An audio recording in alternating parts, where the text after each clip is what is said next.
grille que nous retrouvons maintenant et que nous parcourons avec toutes les lignes déjà visionnées, Prost, Hill, Schumacher, Patrick. To the Marlboro McLaren Ford, Ayrton was fifth quickest, but still a long way off the front. Fifth row, you can see it on your screen now. Carl Wendlinger and Mark Blundell, JT Leto and Michael Andretti on the sixth row. The seventh row, Eric Comas and Rubens Barrichello, while Philip Alliot and Oguri Suzuki are on the eighth row. The ninth row, Christian Fittipaldi, Derek Warwick, Andrea De Cesaris and Johnny Herbert are on the 10th row. Alessandro Zanardi and Ukio Katayama on the 11th. And the grid is closed by Luca Badour. And the only non-qualifier on this glorious day here in Canada is Michele Alboreto. And John, he is the driver's worst enemy today, I think. Well, not just the driver, Alain. This is always a very, very tough Grand Prix. Historically, it's been that way, regardless of regulations or formula. This is a circuit that is a car killer. On a day like today, and you've been on the grid a few moments ago, it's certainly the middle 80s, just the ambient on the grid probably closer to 100 degrees. It's a very hard circuit for fuel economy or fuel consumption. We know that most teams are considering a stop to change tyres, and with Alain Prost and Damon Hill in the front, I know that certainly Alain Prost will not want to unnecessarily go flat out in the early part of the race. He will want to lead but control from the front, because it will be very crucial at the point when he wants to come in to make that stop. He will not want to do it too early in the race. This will undoubtedly be a race of strategy on the circuit and neat and efficient pit work in the pit lane. The signal you just heard was 1 minute to go, and in the meantime that is 40 seconds to go to the green flag lap. And on your screen we've seen the championship standings for drivers and constructors, and I think anything close to a miracle should happen today for Ayrton Senna still to lead when we get back to Europe, when we get to the French Grand Prix at Magny-Cours. On board with Michael Schumacher, and John, Michael Schumacher said the first lap today is crucial.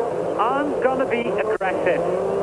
Well, I mean, those are his words, and those are words he may have to own up to after this Grand Prix, but certainly the opening lap here will be crucial. It's a slightly unusual start in that from the start they go to a very quick right-hand curve, and then it's hard on the brakes, and the normal effect here is that concertina where the cars at the back are still charging when the cars at the front of the grid in fact are slowing down. Michael Andretti, I think, is not gone away. A McLaren is stalled on the grid. Is it Michael Andretti or is it Ayrton Senna? We will see. The car is not allowed to take up its normal grid position. That is Ayrton Senna. So there we see Michael Andretti. Anything close to drama for the American. He has got to start at the back of the grid if he's going to start at all. Well, that's a big problem, because very shortly a decision is going to be made to push the car off the grid, whatever. And that looks to me suspiciously like it's something like fuel vaporization, a problem that is quite common in really, really hot conditions. John, they're going to push that car away. Of course, with the semi-automatic gearboxes, you can't push start it. Well, hopefully the car was in neutral before the engine failed or didn't start, so getting the car off the grid ought not to be a problem. But it's one of those situations that has got to be attended to very quickly, because the cars are now coming up to, and there we see Michael Andretti being pushed away, and what disappointment. He will be pushed into the pit lane, and the car will be brought to a rest at the pit exit. Now if they can get it fired up, then he can take the start, but he has to wait until everybody has gone past before that car will be allowed to join the race. Again, disappointment then for Michael Andretti. Alain Prost, there we see Damon Hill and Michael Schumacher, the top three, and it is going to be an interesting first corner, because not only Michael Schumacher is there, also the man who finished second here a year ago, Jean Alesi, who will charge on that very first lap. Well, Michael Andretti's car now safely into the pit lane as Alain Prost and Damon Hill come through that final right-left chicane and onto the grid. And of course, Alesi finishing third here last year, not second. Well, all 24 cars are going to be stationary then the 5-second board will be gone up, and then we wait for the red light and the green light, and by the time then, it's going to be a charge down into that first corner. What are your predictions, John? Well, I have to think Alain Prost has got every advantage. He's worked to get it. He's got his pole position, and he's not under the same kind of pressure that he was at Monte Carlo. Really, all he has to do is just keep himself under control and just make another averagely good start, and he's got the situation, I think, under control.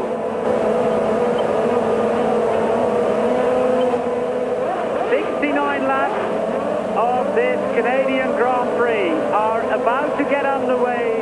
The cars forming up to the grid. We're waiting for the man with the green flag. There he is in the background. The green flag is gonna go up. Now the 5-second board. Cars will be engaged in the first gear. The red light is on. And we're on a very good start from Damon Hill. A very bad start from Michael Schumacher. But Damon Hill has got the lead over Alain Prost. And then it's both Ferraris. Oh, Damon nearly off. Well, Damon Hill got the better start of the two Williams. And look at that traffic jam all around those first two corners. And Riccardo Patrese and Ayrton Senna elbowing one another. Senna's got the line into this, but Patrese is not willing to concede ground. But Damon Hill is taking the initiative, and he is pulling away from Alain Prost.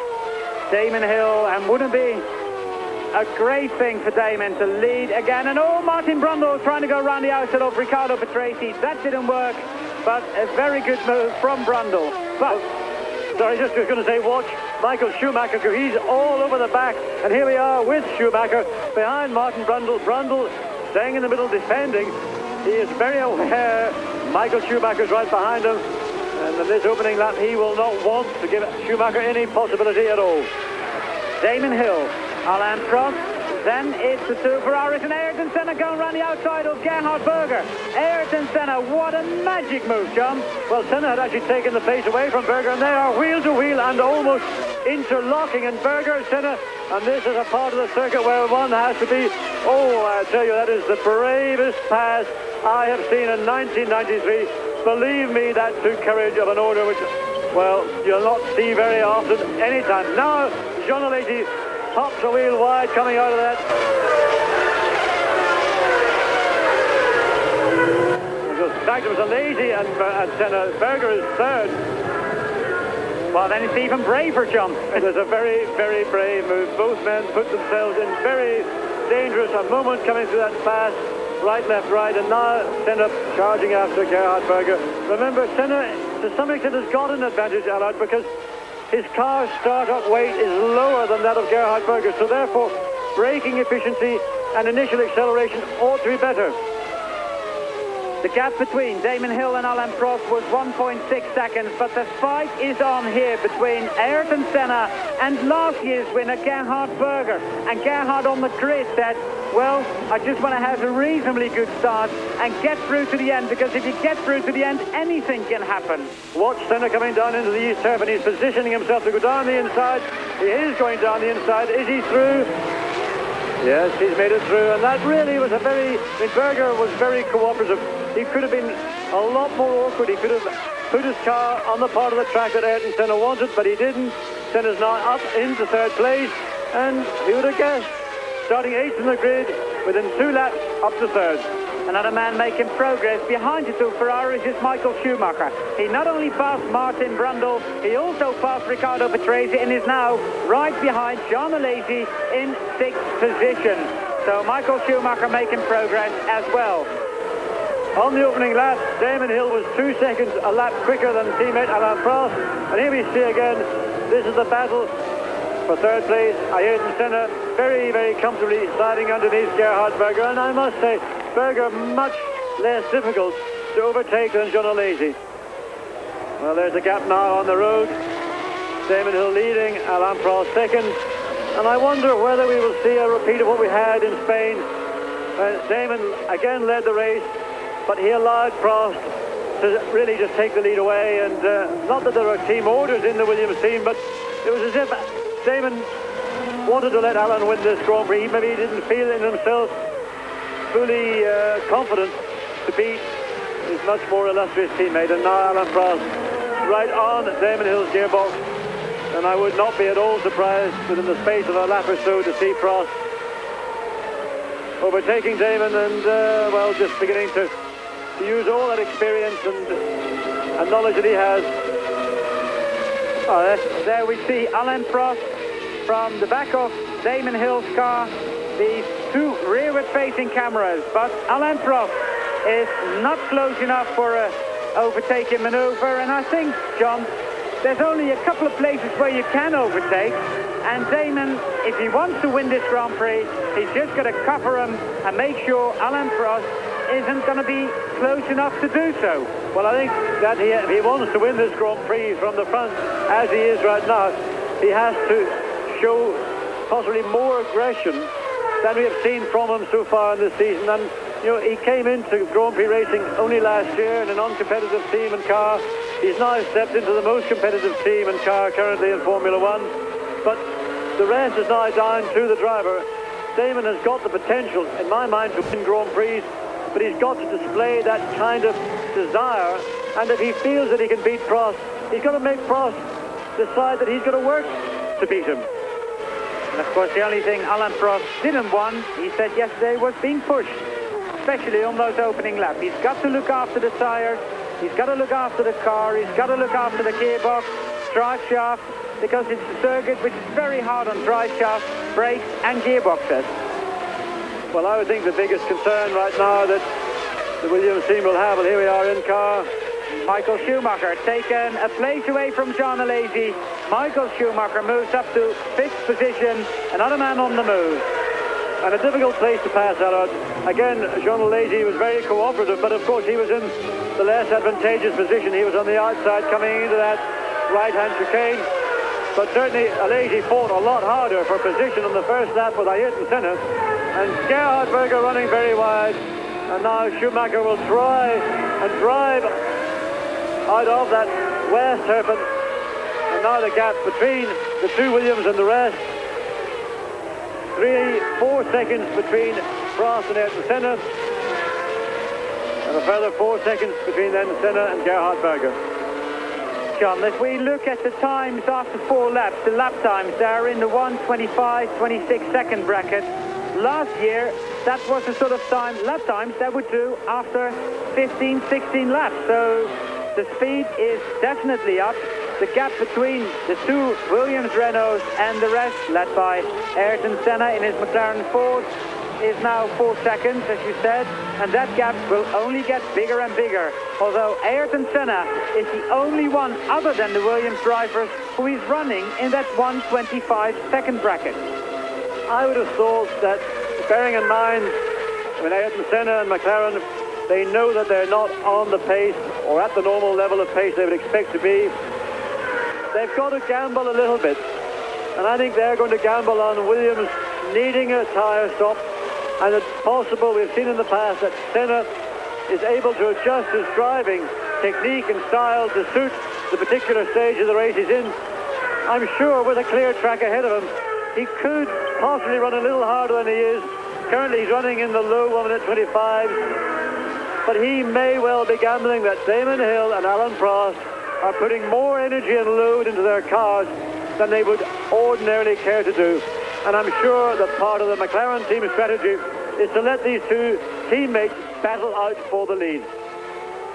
Interesting battle going on between Gerhard Berger and Michael Schumacher. We're not seeing it on screen, which is a bit of a shame because the gap between those two is only 0.3 of a second, and behind that is Jean Alesi, Riccardo Patrese and Martin Brundle, all bunched up. They're all very close to lead, and Alain Prost is going through on the inside.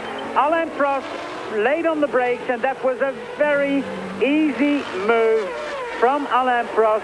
Damon didn't really defend the inside. Prost braked very late and has taken the lead. Well, again, no big surprise. We anticipated that Alain Prost at some point would get a little bit fed up with being second in this little inter-Williams team battle. And, well, let's look at it again. And Damon, looking at his mirrors, you can see, and really, I mean, Alain relied heavily on Damon conceding ground in that East Hairpin bend. And, well, I think that if Damon wants to win a Grand Prix, which we certainly believe will be the case at some point this year. Those situations he would have to be a little bit more firm about and not be as generous to his teammate as he was there. Michael Andretti is back in the race. He's 25th and last, and Yukio Katayama is already a lap down, so I wouldn't be surprised if he's somewhere stranded. And there we see Michael Schumacher getting past Gerhard Berger. Michael Schumacher, previous lap, getting past Gerhard Berger. There we see it, same point where he took Jean Alesi down into that chicane where Mansell tried to take Senna last year. Well, what's impressive to me is Schumacher's now passed both Ferraris there. It's a difficult place to pass. If you remember last year, the right, let's say, mess that Nigel Mansell made of it trying to pass Ayrton Senna, but Schumacher has done it twice to perfection. It's interesting that Schumacher has got the ability to carry the speed through that very fast sequence of corners, not lose ground to the Ferrari and still then be able to pull out and pass. That is ominous, I would say, for Ayrton Senna, but he is some 7 seconds right now behind Senna, who is in third place. Yukio Katayama, the first man to be lapped by Alain Prost, who just posted the fastest lap of the race. The gap between Alain Prost and Damon Hill is 1.7 seconds, but Ayrton Senna is closing in on Damon Hill.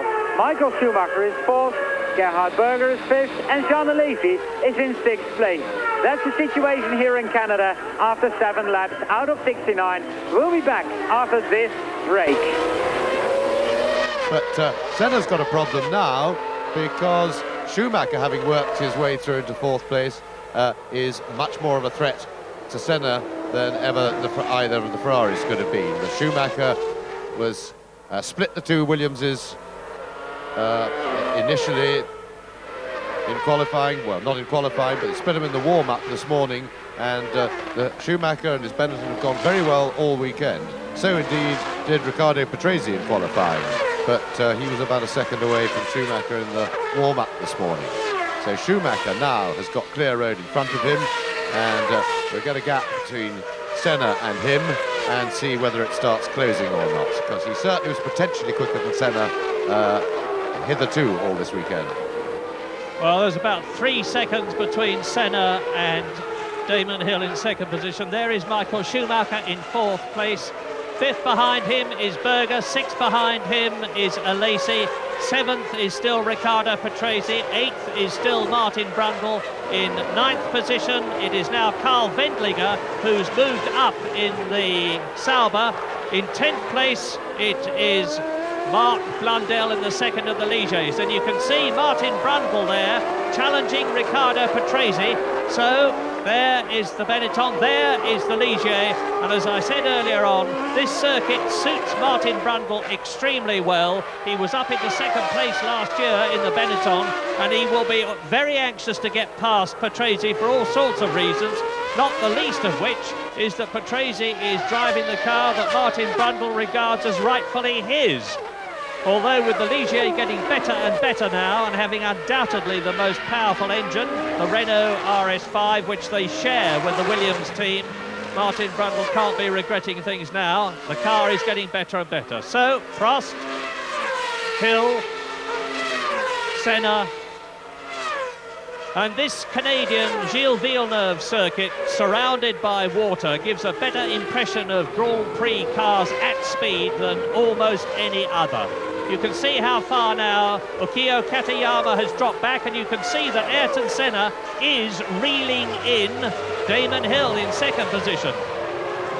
And I remind you that Senna is a double winner here in Canada. He's won 3 Grand Prix. Welcome back here on Eurosport. Damon Hill still in second place, but Ayrton Senna is closing in somewhere in the region of half a second a lap. And John, I must say, before the race, I said it's going to be close to a miracle if Ayrton Senna still wants to lead the championship by the time we get to Magny-Cours. Well, if he finishes second to Alain Prost, he still is leading the championship. Well, Philippe Alliot is out of the race. We see him going from the left side to the right side of the track, and this is just before you come down to that east hairpin, and that is an early retirement for Philippe Alliot. But here is the lead. Alain Prost first, Damon Hill second, and there is Ayrton Senna. And I suspect that both Prost and Damon Hill, that initial charge when they pulled away very quickly from the field, has to some extent had an effect on the pace they're now running at. Because Senna has closed right down onto the two leading Williams. And, well, we talked about race strategy. Senna was able to run in clean air. He wasn't battling with anybody as Luca Bador rejoins the field. The sole Scuderia Ferrari, but there you see Damon Hill, and just behind him, Ayrton Senna. Senna will for sure very quickly look for a gap to get past Damon Hill. And we've seen in the past that Ayrton, when he is pointing, when he is on the attack, is a very hard man to resist. Well, Alain Prost.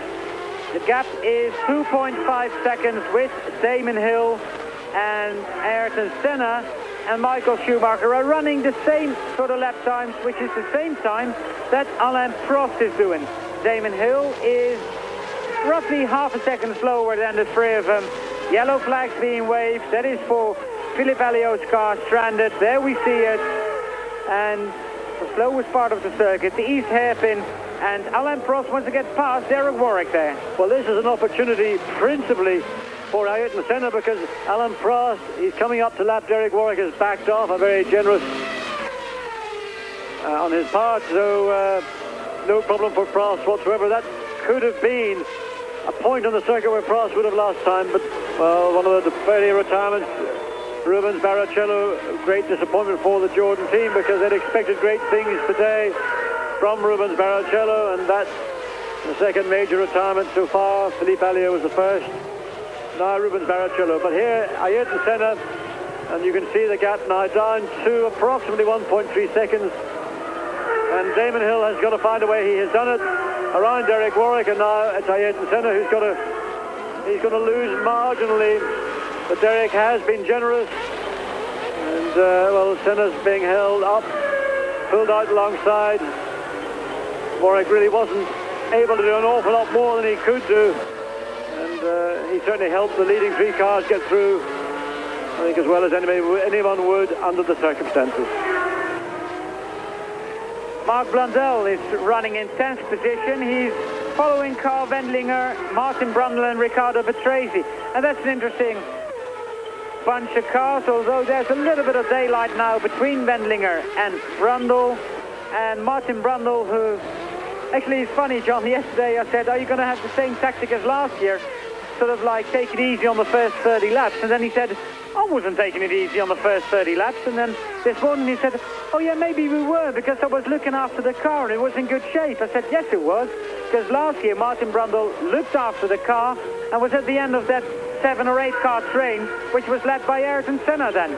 Now he's back in 8th position behind Riccardo Patrese, and maybe Martin Brundle is again applying that same tactic.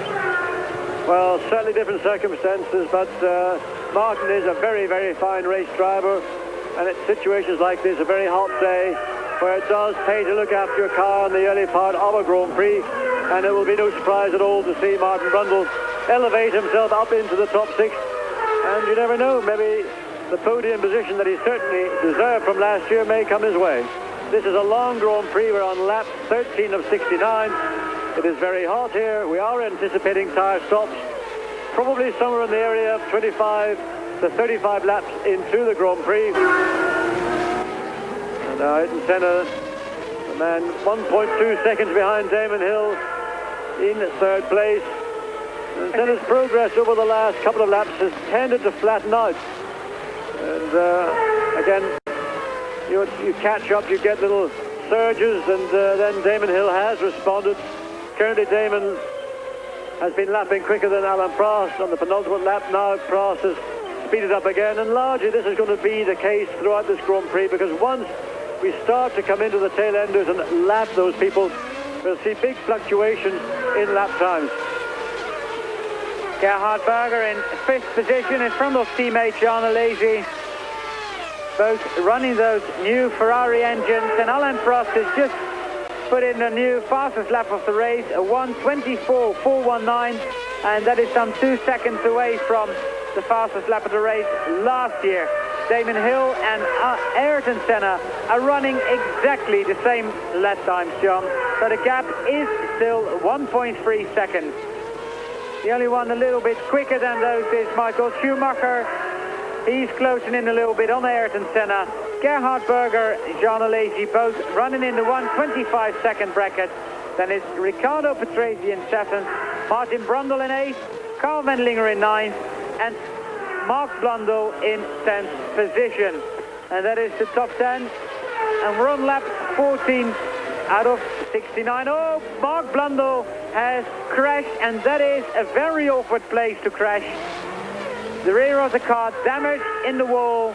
So Mark Blundell, the third retirement here, and that's just after that right-left king, John. Well, that's down at the west side of the circuit. You come out of the west hairpin, accelerate up to that right-left. You might call it a chicane, and I think he lost control in the right-hand part and just parked his Ligier Renault rearwards into the wall, and great disappointment for Mark Blundell and the Ligier team. Prost, another new fastest lap, 1:24.0. Damon Hill and Ayrton Senna still running exactly the same lap times, 1:25.5. Michael Schumacher a little bit slower now, so I think, John, we're getting a little bit of a status quo until we get tire stops. Also, I think what's happening is that now we're on the 15th lap. Those early initial laps when Damon Hill was leading, Alain Prost was second, those were the laps where it is so easy to push too hard and really put too much load into the tires. It is a very hot day. Tire temperatures can be critical. And it was interesting this morning when we had Robin Hurd in with us in the morning warm-up, saying that, you know, the circuit and the tires don't seem to respond as the ambient temperature comes up. The circuit appears to be quicker, and the tarmac, when it's colder, it seems to be faster. So I think that now that we're on the 15th lap, we're some quarter way into this race, and the performance of Prost and Williams, of Damon Hill and Ayrton Senna beginning now to become more consistent, and the fuel load, particularly on the Williams, which would have been brim full, is now that little bit less critical, and enabling Damon Hill really to defend very well that second place. Alain Prost suddenly a second quicker, and there we see Johnny Herbert taking 12th position away from Aguri Suzuki. Well done, Johnny. Another position won there. The reason he took that position away is because Aguri Suzuki was so intent on not letting Johnny Herbert outbrake him. Suzuki himself braked too late. This could be a possible dangerous situation there, John, taking that Ligier away, because they're trying to lift it halfway across the circuit. So they got to time that right. Alain Prost, a 1:23.974, and that's a full second faster than Damon Hill did on that lap. So Prost firmly getting away from the number 0 car of Damon Hill. Then it's Ayrton Senna. That gap is still the same. Michael Schumacher is losing a little bit more. Gerhard Berger and Jean Alesi still completing the top 6. But behind those, it's now Riccardo Patrese and Martin Brundle still locked into that battle. Carl Wendlinger and JJ Lato. Although the gap is 4.2 seconds, JJ is half a second quicker than Carl Wendlinger, while Jean Alesi is trying to go underneath Gerhard Berger, and he takes that position. Good racing by Alesi. Good racing between the two Ferraris, and again, Alesi very forceful. He was a guy that lost out in Ferrari in qualifying on Friday because this new revised variable length trumpet Ferrari engine, his didn't work on Friday afternoon, and he had to use the regular engine, and of course on Saturday generally times were not as quick as on Friday. He finally has found a way past Gerhard Berger. So Jean Alesi, there we see it again, and coming from a long way behind, slithered and slid all the way down the inside. Gerhard Berger generously gave him enough room to work, and while Berger did lose position, he's still in the race, and it would have been very easy. Here we see again Alesi from the onboard camera. Look how little room there was, but Berger still allowed him just enough to work. He lost his 5th place, but he's still there, and well, it's still a very early race. Gerhard Berger, incidentally, who before this race, John, apologised to Damon Hill about that Monaco incident, saying, "Oh, sorry, Damon, I was wrong there. I made a mistake," which is a nice gesture, I suppose. Yes, it is. Luckily, it didn't affect Damon. He managed to continue through, and well, sometimes those mistakes do occur, but Gerhard is, let's say, one of the more honest men in Grand Prix racing, and it was, as you say, an honourable gesture on his part to go and apologise to Damon for that error of judgment in his part. Damon Hill is very slowly getting away from Ayrton Senna. Senna, who is now 6 seconds in front of Michael Schumacher, but Schumacher is creeping closer and closer, sort of half a second a lap, while Alain Prost, as we can see, put in another fastest lap of the race. Well, Alain Prost really is doing some very good work right now. He's decided that this is the opportunity he is looking for. He's got Damon Hill, his teammate, in second place, preventing Senna's progress. And Alain Prost is now opening up a gap of just over 6 seconds between himself and Damon Hill. And every lap that goes by is another quickest race lap so far. And this really is Prost's race strategy. We are anticipating a tyre stop for both the Williams drivers, and Alain Prost, when he does decide to make that stop, will want to have as much ground between himself and the remaining competition as possible, and for no other reason than not to put the Williams team under pressure in a pit stop. And there you see second in place, Damon Hill, Ayrton Senna, and the gap between Damon and Ayrton Senna has been hovering around the 1.2 second mark for a long time, now up to 1.6. That 0.4 of a second is visual. And, well, Senna really not able to do very much more than currently he is doing. He certainly virtually matches lap to lap with Damon Hill.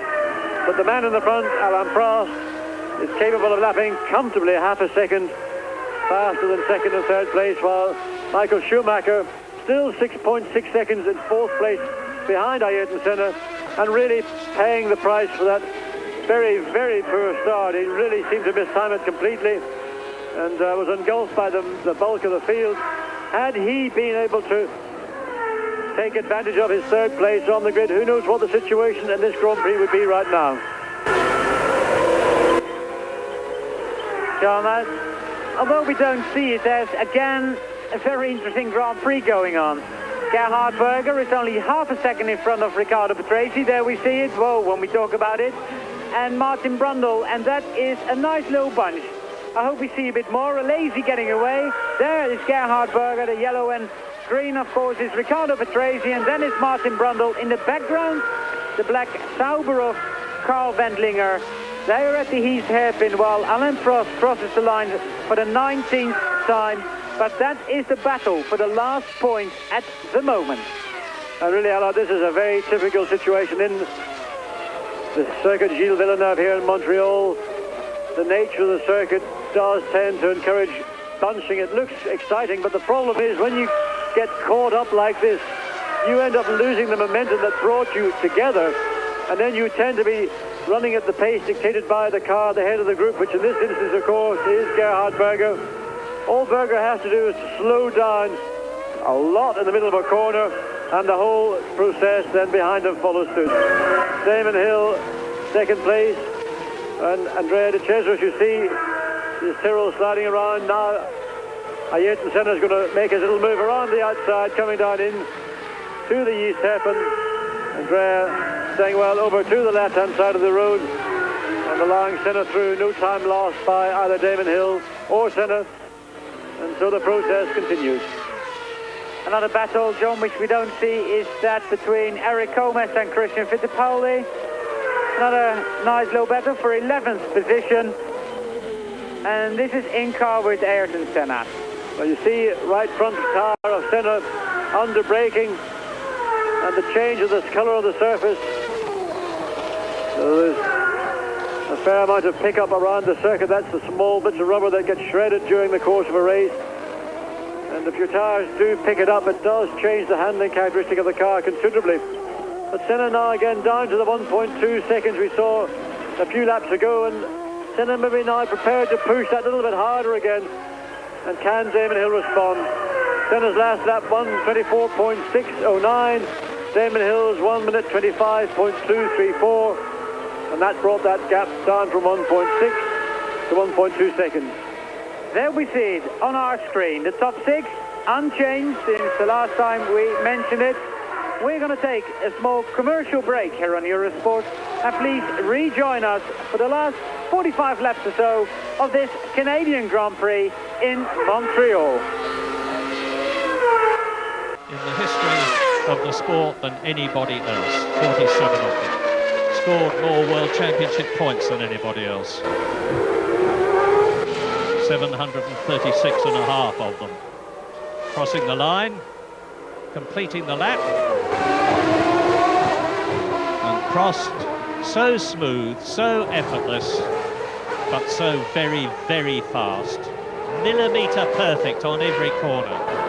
He's coming up to the right-hander at turn 3 as Hill continues to lead Ayrton Senna. And if there are going to be tyre stops, I would expect them to start in about 8 laps' time. 69-lap race, I would expect them to be coming in from round about lap 30 onwards, but your guess is as good as mine. Yes, I would think they might, certainly in Senna's case, they could well come in earlier.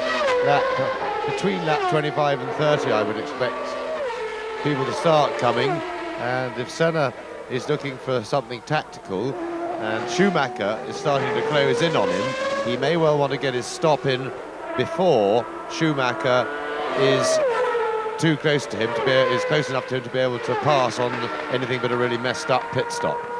So that, i.e., when Schumacher makes his tyre change and goes out behind, he will be behind Senna, because Senna will then have had the advantage of running on fresh rubber. At the same time, he needs to be far enough ahead of the Ferraris so that he doesn't want to come out of the pits on fresh rubber, going very fast, and then have to fight his way past the Ferraris again, because they won't be as easy to pass this time, probably.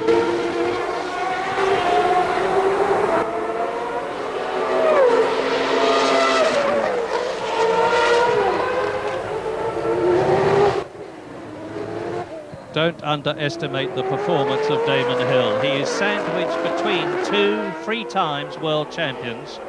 This is, after all, only his 9th Grand Prix, 2 of which didn't count in the Brabham last year. And here are Berger, Patrese, Brundle and Wendlinger, Ferrari, Benetton, Ligier and Sauber, 4 different constructors. And Gerhard Berger is in that 6th position.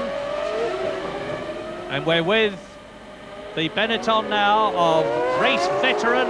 What a time to come back here in Canada, because we're riding with Michael Schumacher, who is, Ricardo Patrese, who's putting pressure on Gerhard Berger in 6th position, and Gerhard runs very wide just before we came back, and this is a very interesting battle indeed, John. Yes, this is the principal point of the race where a bit of excitement is occurring, and we've seen Gerhard Berger almost running off the road, in fact, coming into that West Hairpin bend. Ricardo Patrese really wasn't quite close enough to pounce.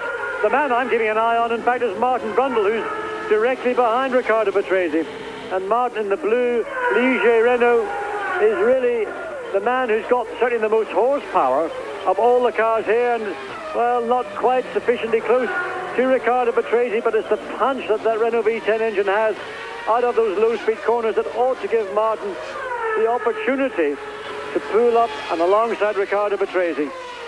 The man at the end of the train, Carl Wendlinger, really not a great deal he's able to do. He's just sitting there watching and waiting, and if anything happens amongst the 3 cars ahead of him, he will be in position to take advantage. Gerhard Berger getting away a little bit from Ricardo Patrese at the moment, and Ricardo Patrese, a man who's raced in all the Formula 1 races held here at the Circuit Gilles Villeneuve, a man who is starting his 247th Grand Prix, John. And he also holds the record of the competitor who's competed most in the Canadian Grand Prix but never won one. The gap between Alain Prost and Damon Hill is 7.3 seconds at the moment. The white flag's being waved, and I wonder why. Oh, Jean Alesi is out of the race. Jean Alesi going very slowly indeed, and that is the end, I suspect, of a Ferrari engine, because there was some blue smoke, but it could also be something else, of course, John. Well, there are so many hydraulics and oil-based systems on Grand Prix cars these days. You never know whether it's an engine, a gearbox, a hydraulic, the active suspension, whatever it is. But that is the end for Jean Alesi, and a courageous drive on his part. Let's see again, here he is, as he, yes, that, well, I was going to say familiar blue haze, but in fact, there's very little haze indeed. If anything, it's just the dust on the side of the road that's being kicked up.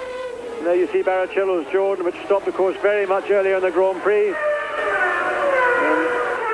that is Alesi getting out, returning the steering wheel so as the car can be manoeuvred if that is the need. And there we are. Well, Jean Alesi out of the race, and a very sad story for the man who had his birthday on Friday, his 29th birthday here on Friday, and of course finished third during the race last year. Michael Andretti, we're happy to say, is still running. We haven't seen him, but he is 2 laps down, and whatever the problem was, they've fixed it. Alain Prost still continuing his mercurial way. Another fastest race lap for him. And Prost ever increasing the gap between himself and teammate Damon Hill, 9 seconds. But Ayrton Senna just a shade under 2 seconds behind Damon Hill. And Alain Prost now completely in control of this Molson Canadian Grand Prix. And an absolutely glorious day. I mean, it's a great day to lie on the beach. I'm not quite so sure it's a great day to do 69 grueling laps around this circuit Gilles Villeneuve. And Prost putting another lap again on Bakia Katayama. You see Michael Andretti just ahead. And this, I felt, was the Grand Prix where Michael might really be able to drive in a manner which we've yet to see him do. We know he's a very, very fine driver indeed. So far, his Grand Prix career has not taken off. This is a circuit he does know from racing years ago in junior formulas, but something went wrong just before the start. His car would not fire up. And once again, Michael running at the tail of the field. Currently in 21st position, he's past Tokyo Katayama, but 2 laps behind. And basically the only thing Michael Andretti can do is finish the race and hope enough people will drop out. And Alain Prost already having a lot of oil on his visor, and I hope for Alain Prost he hasn't run out of tear-off yet. Well, that oil was on the back wing of the car for a very long time. Even from the early laps of this Grand Prix, we could see a lot of oil stain on that rear wing, and we saw Prost coming across the line wiping his visor. And that is always a problem when your visor, if you use the rip-offs that you put on front of the shield very early in a Grand Prix, of course, if there's more oil around, which very often there is when you're coming up and lapping slower cars, then visibility does become a problem. But he still has got a 9.5 second advantage over Damon Hill, who we see now. And now Ayrton Senna 1.6 seconds behind Damon there. You see him pop out just in the background. And Alessandro Zanardi now about to have Damon Hill also put a lap on him. So let's see how our friend Alessandro copes with Damon Hill. I hope he'll stay well on the left and let Damon go through. Yes, he did. And that was well done on Zanardi's part. Now, Senna's got to contend with Alessandro Zanardi, and that's probably going to happen in that little final chicane before the start-finish straight. And I wouldn't expect Zanardi to be any more problem than he was to Damon Hill. Zanardi currently running in 14th position. And there we see traffic. Well, that's Michael Andretti. The Alain Prost is here just lapped. I think it's Barbatza and Andretti. So they're now 1 lap and 2 laps down the sort. 2 laps and 3 laps respectively.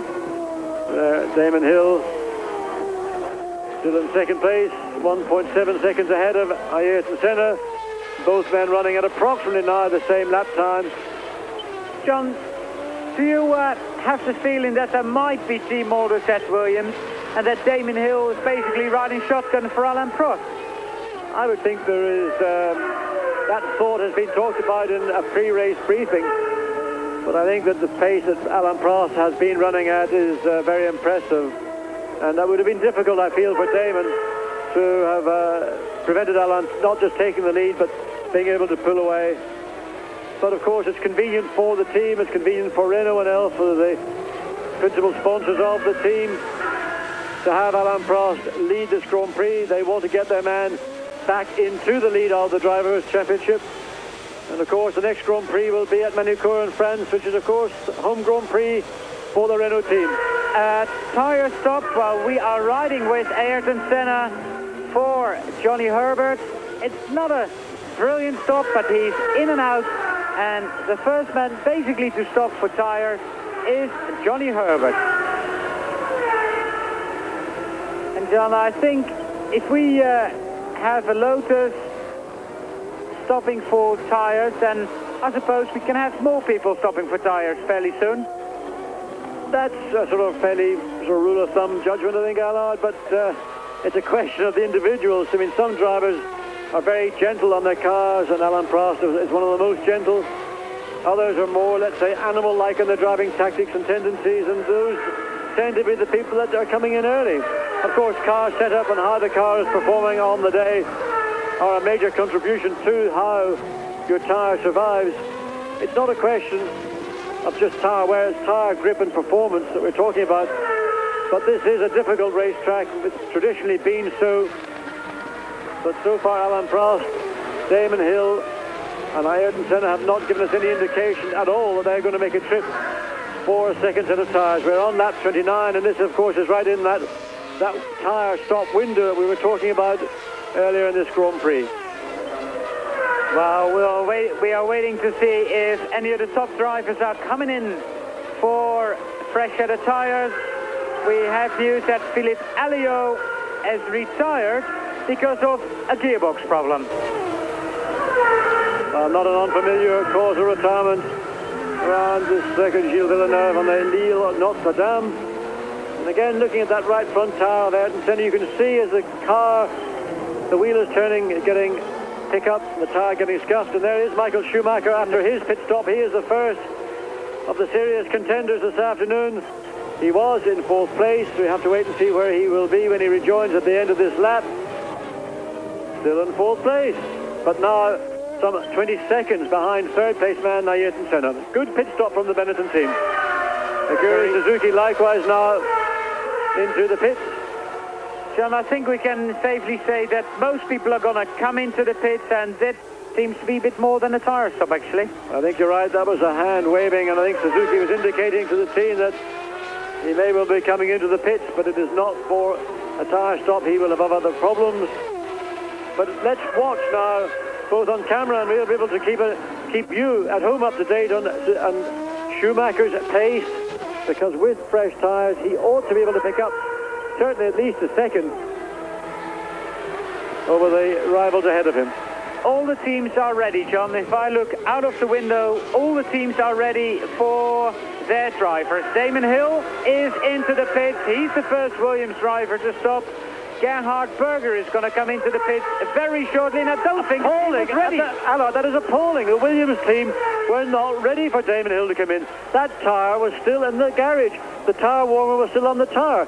Either Damon Hill did not signal early enough his intent to come in, or something between the team and the driver, the communication didn't happen. That pit stop appears to me to have been totally out of the blue as far as Williams are concerned, and that as a strategy really is very surprising, and in fact very, very damaging. Ayrton Senna is now in second place, and that again will be calculated, and we see, well, it's now Gerhard Berger in his Ferrari in the pits. Michael Schumacher is moved up to third. Damon Hill has dropped to fourth place at 5:05. That is what we call fast. That was a cracker, and well done to the Ferrari team. The cheer goes up above the Ferrari pits for that outstanding wheel change. I think that is probably the quickest one we have ever seen here on Eurosport. 20 cars still in the race here on the circuit. Gilles Villeneuve and Alain Prost is leading the race. In front of Ayrton Senna and Michael Schumacher. After that, let's say, fluff pit stop. Now, what's McLaren going to do on this stop? That is going to be a good pit stop. Is it going to be as fast as the Ferrari one? Oh, nearly. 5.42, a very good pit stop indeed. And Ayrton Senna, I think, is still going to be in second place. Yes, he is. And now, what's Alain Prost going to do? Well, the whole strategy, the whole tactic of this race will come down to how quick Ayrton Senna and Michael Schumacher are on their fresh tires. Alain Prost's last lap was 1 minute 23.409. Michael Schumacher, the first man in the pits of the front runners, with a fresh set of tires, 1 minute 23.246. So approximately 0.2 of a second faster. Now, Ayrton Senna has come in, gone out, and we have to wait until he comes past Martin Brundle in the meantime in the pits. But it is now down to the team managers, the people who are operating the clock. And they are going to have to decide, is this the opportunity for Alain Prost to come into the pit? Yes, it is. No, it is not. Oh, he's not himself. That's what he's going to go straight on down. Anyway, Prost.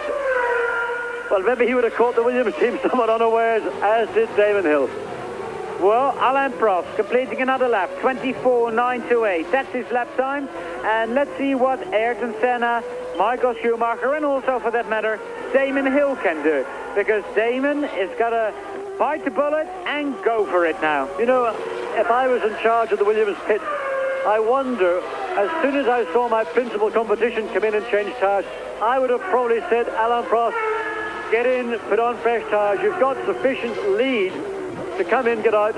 There we see Thierry Poulsen and his Jordan coming in, and that another pit stop.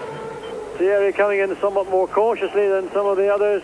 But going back to the Williams and Prost situation, they've currently got a 28-second advantage. I wonder, is that advantage sufficient if Prost chooses to go all the way through and not stop? Riccardo Patrese now following his teammate Schumacher, a few laps after Schumacher. But the whole concept of how do you read the race? Can Prost maintain the lead of this race against a charging Ayrton Senna on new tyres? Christian Fittipaldi, there is Alain Prost. He's going to do another lap. Alain Prost, 24.9 was his previous lap. Ayrton Senna running in the 1:26 second at the moment. But that was his first lap. And what is Alain Prost's time? That is the question. 23.3. No worries, I suppose, John. Not really. I mean, Prost has been able to respond. He seems to have a lot of grip still available. And if he needs to, he is able to push. That is something that maybe people like Ayrton Senna, they are very much closer to their limits. So we're waiting for Ayrton Senna to come across. He goes across now. 28.952. And Ayrton Senna's lap was 1/10 of a second faster than Alain Prost. So Prost really very much in control. Christian Fittipaldi. I think actually John Christian wanted to give Alain Prost room, but Alain wasn't really sure about it and just waited. Well, I think he doesn't have to push his way through. He's got 29 seconds effectively of an advantage over Senna. To dive down the inside if you're not sure, I take the risk. That is the gap. You see it on your screen, 28.952 seconds. But Michael Schumacher, Damon Hill and Ayrton Senna, they are some 3.5 seconds between them, and this is the crucial pit stop of the race. Alain Prost, the team is ready for him, brakes on, and they don't have to rush it, but it's got to be a fairly good stop. 8.3 seconds. It's quick enough for Alain Prost to still be in the lead of this Canadian Grand Prix on lap 34. And also Michael Andretti coming into the pits now. Alain Prost 1:39 including the stop, and that, John, actually is the fastest we've seen all day. Michael Andretti leaving the pits. The gap between Alain Prost and Ayrton Senna, 13.2 seconds. Well, I was surprised that Alain Prost and Williams maybe didn't come in the following lap after Senna. But in fact, that 13-second advantage is now some 3 seconds greater than it was before this whole round of pit stops took place. And now it really will be a race to the finish. We're on lap 35, just over half distance. And there we saw the gap, 13.243 seconds. Michael Schumacher is the man really we should be keeping an eye on. He has closed the gap between himself and Senna down to 2.7 seconds.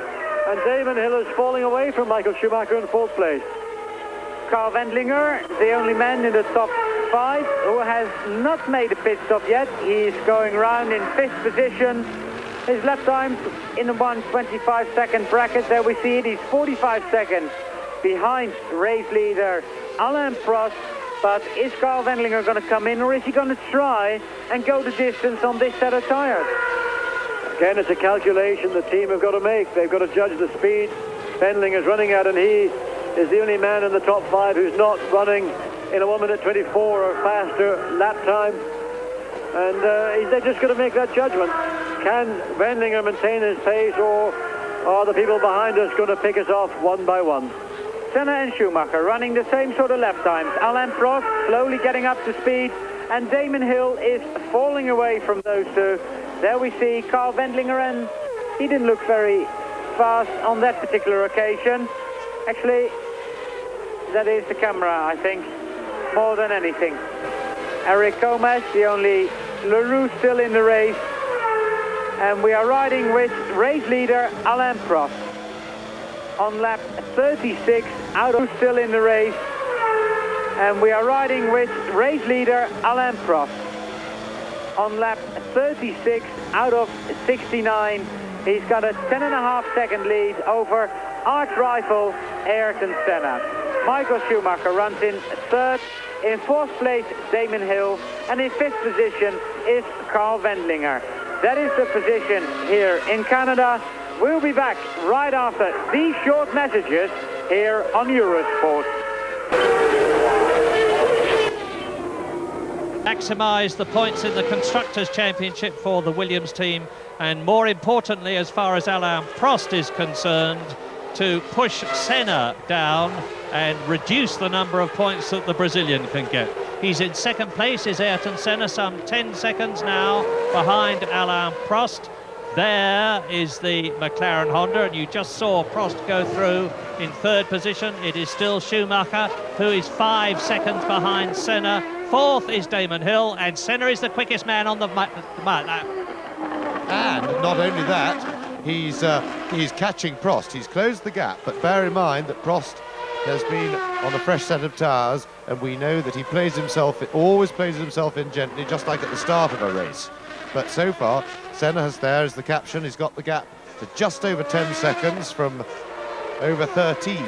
3 seconds since Prost came back onto the circuit after his tyre stop, has Senna caught.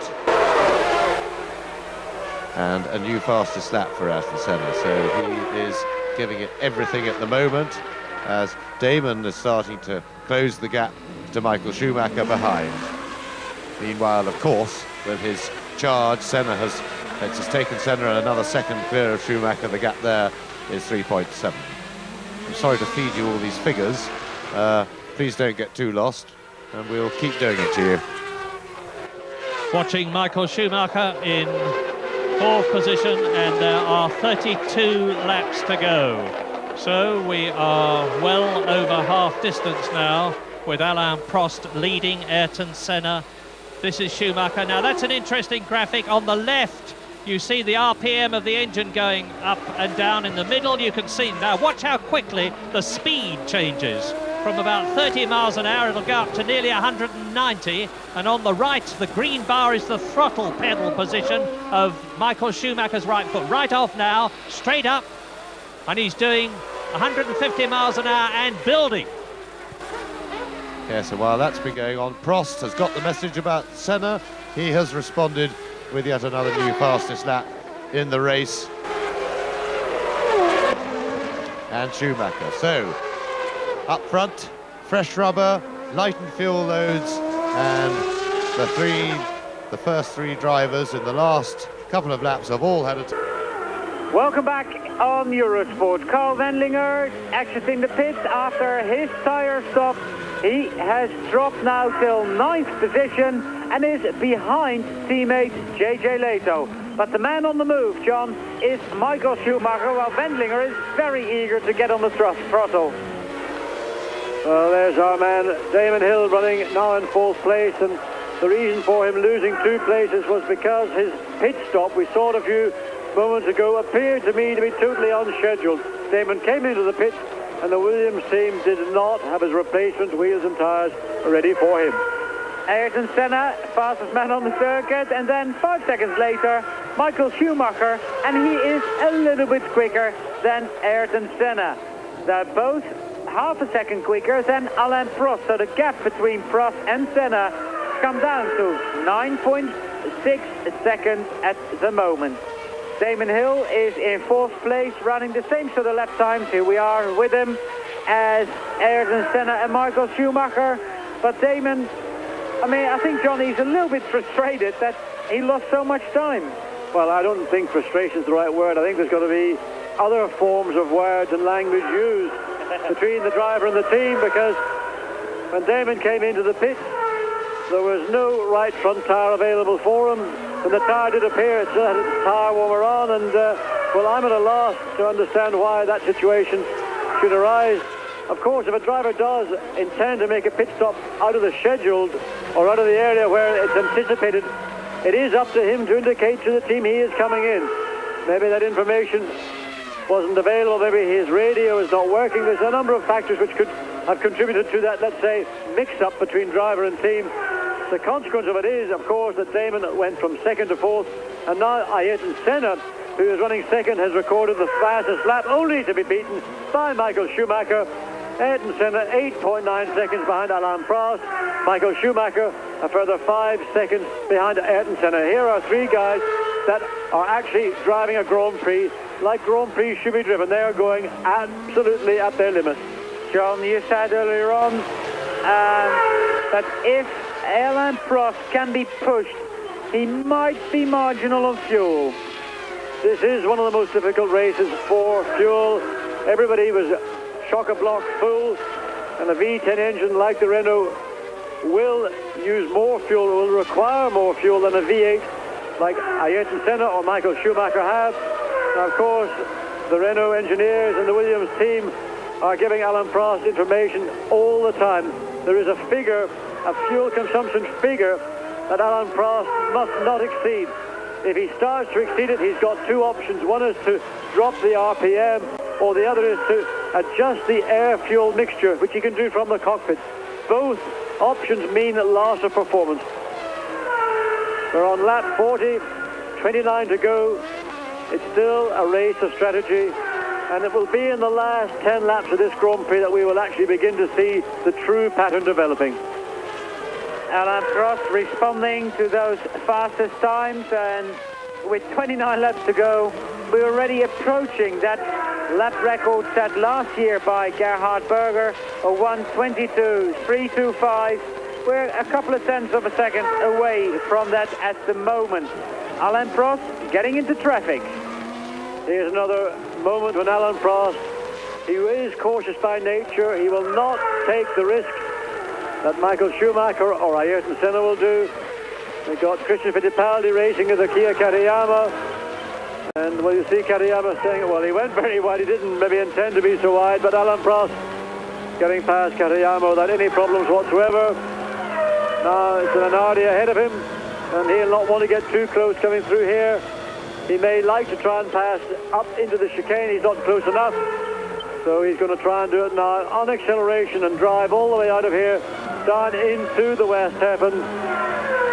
But again, you can see the gap not really closing down, and it now is a little bit more difficult for Prost. He will have to wait through the sequence of slow corners. His next opportunity will be out of this, under the bridge. You can see Fittipaldi.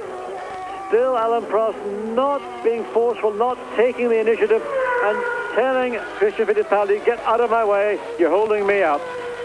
There we see the top 12 on your screen, while behind those letters and figures, Alain Prost is going past Christian Fittipaldi, and Alain Prost, incidentally, on that previous lap, has recorded a new lap record, 1:22.287, and Ayrton Senna is now 10.3 seconds away, and, well, Alain Prost is responding to the challenge. Yes, this is what's called control, Allard. The Senna threat is always there. Alain Prost got into traffic. He's not the most incisive man in traffic, but he got through it, I think, fairly well. Maybe last time it was minimal, and at the same time he was able to push very hard, set a new lap record. Now Ayrton Senna and Michael Schumacher have got to contend with the same traffic we saw Prost get through that previous lap. Senna and Schumacher for sure will make an easier job of it, but in reality the prospects of making up time, I think, are slim. Michael Schumacher crossing the line for the 42nd time, some 13.8 seconds behind race leader Alain Prost, but again being a little bit quicker. But interestingly, the man out of the top four being fast at the moment is Damon Hill. He's probably got a clear track as we see Michael Schumacher climbing all over the curbs. He's pushing absolutely at his limit. He's now got a Kia Katayama to get ahead of, and of course the car he wants to have in his sights is that familiar red and white Marlboro McLaren Ford of Ayrton Senna. And Schumacher has pushed very, very hard all afternoon. Undoubtedly still frustrated and angry with himself for that very fluff start he had at the beginning of this Grand Prix. And there we see Katayama staying in the right. Michael Schumacher glides down through on the inside. No time lost whatsoever. Again, good work from Katayama. But John, I don't know, all through this Grand Prix, I think people have been pretty good in letting fast drivers pass. Well, I think maybe some of them have heard the criticisms that we have been making of them on Eurosport. I'm sure they were paying a lot of attention to what you and I say, Allard, but at least somebody may be saying, look, you know, you've got mirrors. When the lead cars are coming through, do try your best to let them get through. And that's the responsibility of Roland Brunserado. He's the clerk of the course.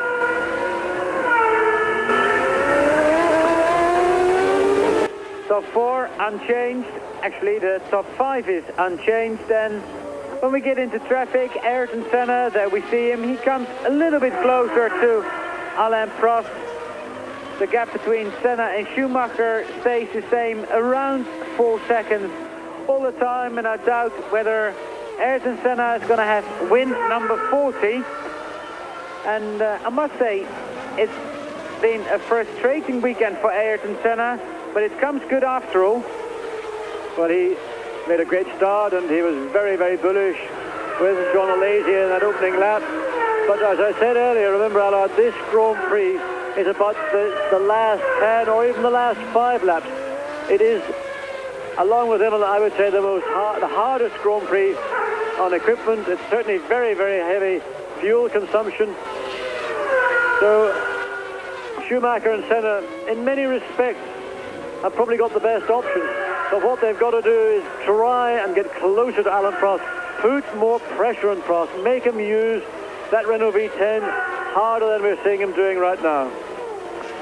Alain Prost leads Ayrton Senna, Michael Schumacher and Damon Hill, while the first 9 cars are still on the same lap as race leader Alain Prost, who's on lap 45 out of 69. We rejoin you after the break here on Eurosport. Will be trying to keep Fittipaldi back. Fittipaldi will be trying to get past the Frenchman, and neither of them will be worrying too much about number 8 Ayrton Senna, who's bearing down on them, in which case Michael Schumacher could close right up on the McLaren. Now there is the McLaren, and Schumacher, I remind you, is 4 seconds behind it and gaining. Yes, I think Senna is so aware in the cockpit, I wouldn't be at all surprised if he'd clocked the fact that they're running. His fellow Brazilian Christian Fittipaldi, he's quite capable of calling the McLaren pit on his radio, saying get down to the Minardi pit and tell him to warn Christian I'm coming. And he really does think of everything. Christian Fittipaldi is certainly being very busy in his race. And Senna goes through. And Martin Brundle is up into 6th position because Riccardo Patrese has gone missing. And just to underline what James was saying about Senna, and there is Patrese touring. Look at his left front wing. Somebody's trodden on it, and right front wing, I'm sorry, it's missing, and the left one looks a bit deformed too. So Riccardo Patrese is somewhat short of downforce in the front, to put it mildly, and they'll be putting a new nose on. He will have reported by radio what the problem was, but that's destroyed the Italians' chances of finishing in the first 6, I suspect. Meantime, the Benetton pit crew are changing tyres anyway as a precaution. That's a marvellous stop. 15 seconds to fit a new nose assembly with the right and left wings. As the McLaren goes through of Ayrton Senna, he's taken Comas now, he's taken Fittipaldi. Now he's got, there was Schumacher in the background, there he is. Now, if Schumacher can get past Fittipaldi and Comas quicker and more clean. Welcome back here on Eurosport. You're watching Ayrton Senna, currently 2nd, while Alain Prost has recorded the fastest race lap so far, a 1:22.192. Ayrton Senna got held up a little bit by Eric Comas, who's fighting for 9th position, and he's coming into the top 10 because Riccardo Patrese has hit something, lost his front nose cone, and is into the pits getting a new one at the moment. Ayrton Senna lost about 2 seconds on that lap, trying to overtake not so much Christian Fittipaldi but Eric Comas, and he finally managed to do it in the East Hairpin, and that accounted for those 2 seconds. And now Michael Schumacher just over 3 seconds behind Senna, but of course Schumacher himself, you can see the third of those 3 cars is going to have to contend with Christian Fittipaldi, and well, let's see how he does it. You can see as they come out down to this East Hairpin, Senna around it, and some 3.1 seconds behind him is Michael Schumacher. And Schumacher has passed Christian Fittipaldi, but he's got the bogeyman, Eric Comas, as Alain Prost now comes onto the start-finish straight. And certainly, I'm sure his 11.8 second lead is very much intact. And in the course of that, he also got past 2 further back markers. Gelato and Carl Wendlinger both are lapped in 7th and 8th position. So the whole top 6 in the same lap, on the same lap as race leader Alain Prost. And look at that. Jerry Boutsen, Derek Warwick, and also Alessandro Zanardi. He's got to be content with. And Boutsen running in 14th position. Of course, the winner here back in 1989. On a very wet day it was too. Oh, Alain Prost, a lot of traffic to contend with. Derek Warwick, I'm sure, will be as helpful as he was earlier in the race, staying over to the right. Alain Prost gets through really without any problems at all. Look at Vador and one of the 2 Lotuses. There's Alessandro Zanardi. Of course, Ayrton Senna will have to fight his way through all this traffic as well. And this is the seesaw battle with the 3 race leaders. Oh, and Andrea de Cesaris has parked his Tyrrell in the gravel trap, and I think that's going to be there for the remainder of this day. Andrea de Cesaris, the man who picked up 2 points here last year in 5th position with the Tyrrell and the Ilmor engine. Well, this year he's got the same Tyrrell, different engine, and this car apparently is having his last race here, John, because by the time we get to Magny-Cours, we should see the new Tyrrell in race trim. Yes, the Tyrrell has been up at Silverstone on a few occasions, and knowing the Tyrrell team, they tend not to introduce new cars at flyaway events like Canadian Grand Prix. They want to take it to a Grand Prix which is much nearer to their base, and Magny-Cours is going to be that Grand Prix. Damon Hill, the man who should have been second so far, but let's say miscommunication, John. I think that's a quite nice way of putting it. The team wasn't ready when Damon came in, or the team didn't expect Damon in when he did come in. He dropped back to 4th place. He's now 8 seconds behind Michael Schumacher and not really making any impression on him. We see Christian Fittipaldi. Fittipaldi in 10th position, and the strategy for the Minardi team basically is to finish the race, because if you finish, you have a good chance on finishing in the points, which is exactly what Christian did in Monaco. Well, Minardi have had a really very good season indeed so far in 1993. They've actually got 7 constructors' points. And bearing in mind the size and the finance behind this team, that's a great achievement, both by Christian Fittipaldi and by Batsa. You know, 2 drivers and what one would have assumed fairly uncompetitive cars. They've done a sterling job. And it is those 7 points that will help keep the Minardi team in Grand Prix racing this year.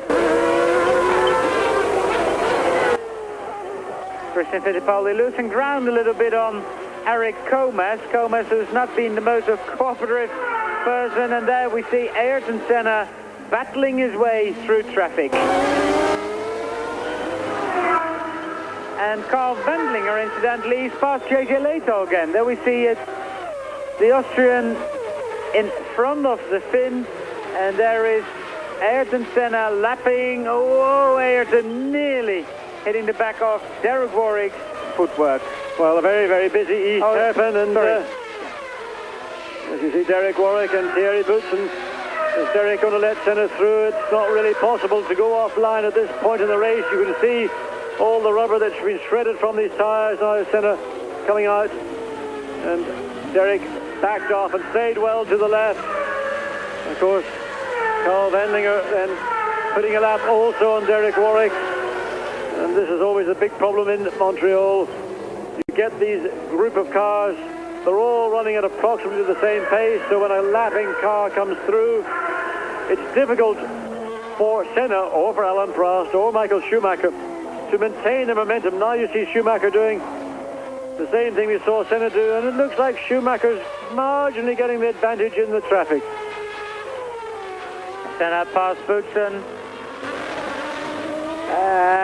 Boutsen not losing a lot of speed there, while Alain Prost has recorded another fastest lap.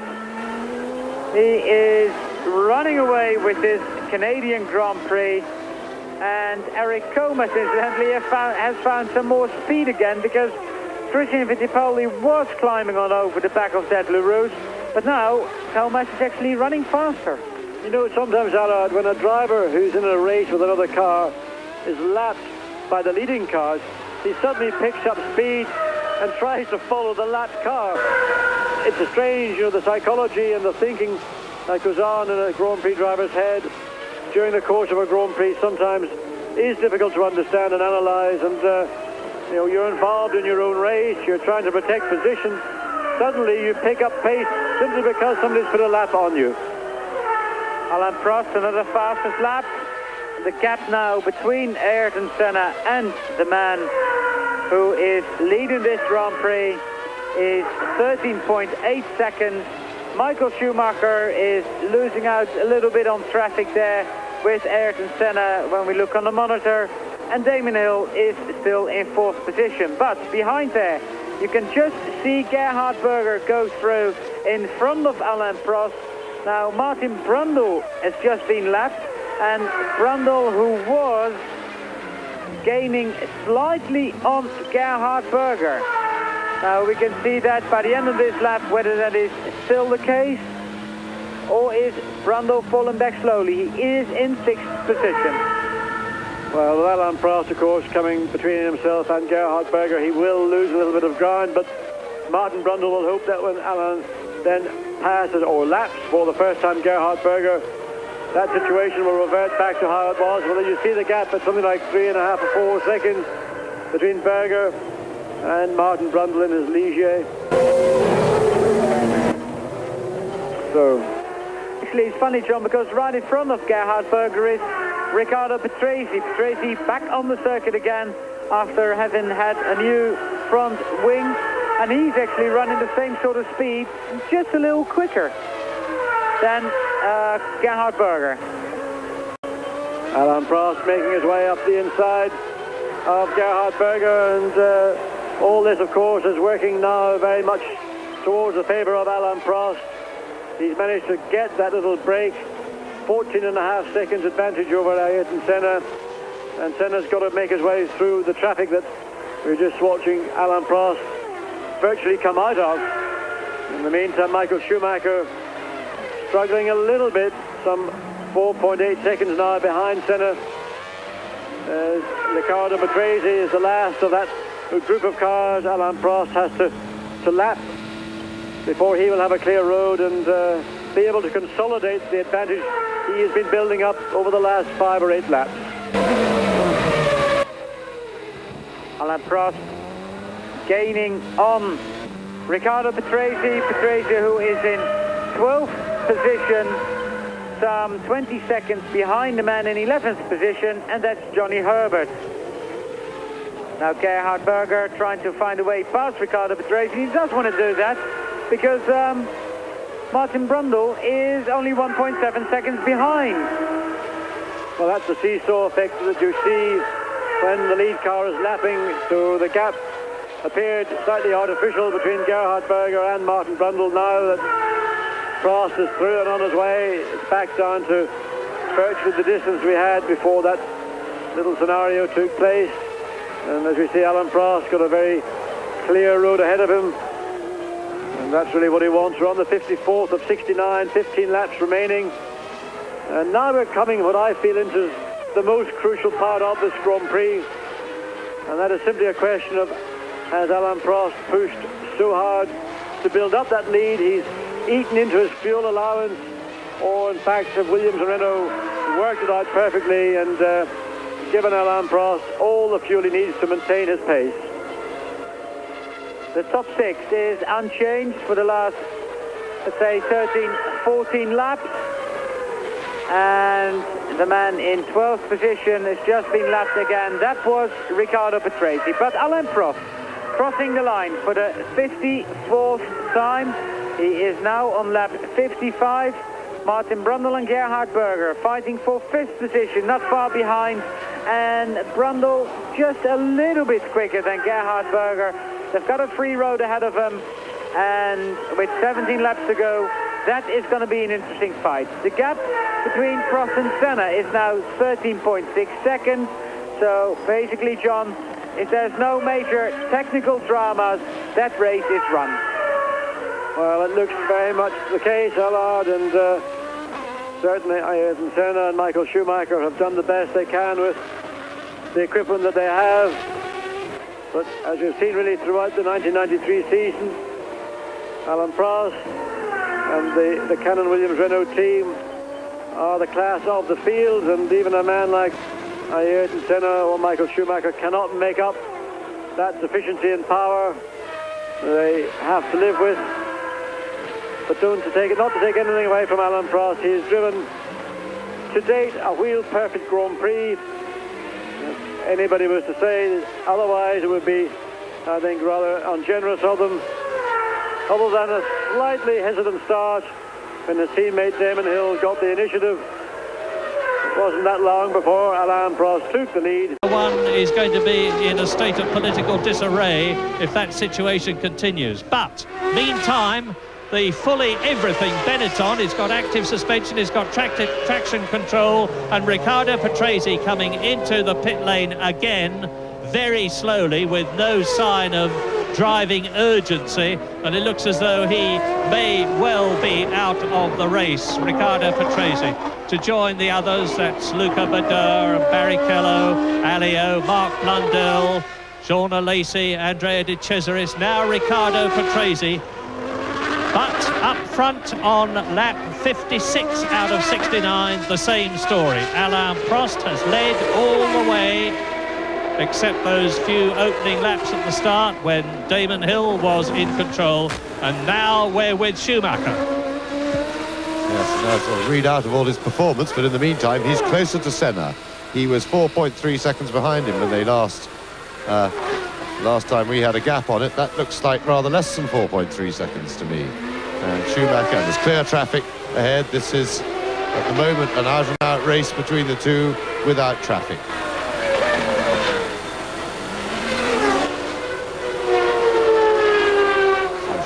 Hard on the throttle all the way, going just up to about 13,000 revs in the gears.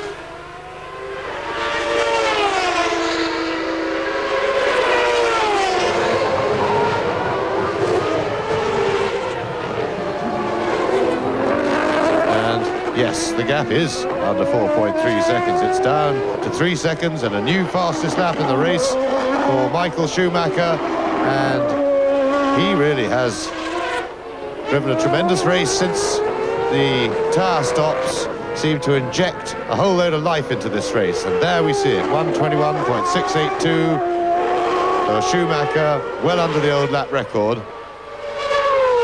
And at last we've got a really competitive motor race on our hands. 0.7 of a second under the old lap record, notwithstanding the lower downforce, narrower tyres and not so strong fuel. And Michael Schumacher, the man that could do it. What an incredible young man he is. After all, he's only 24, and this is only his second full season of Grand Prix racing. And in that short time, he's already had 4 second places. A potential world champion if ever I saw one. And he's really flying now. What he wants to do is not just to get that second place, but to get the second place from Ayrton Senna, to prove, in the view of the Benetton team, the super.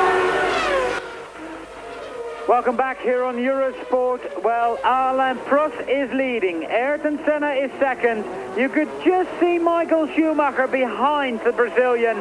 And Michael Schumacher is currently half a second quicker every lap than Ayrton Senna, who's now held up a little bit by Ukio Katayama, and he's not going to like that, John.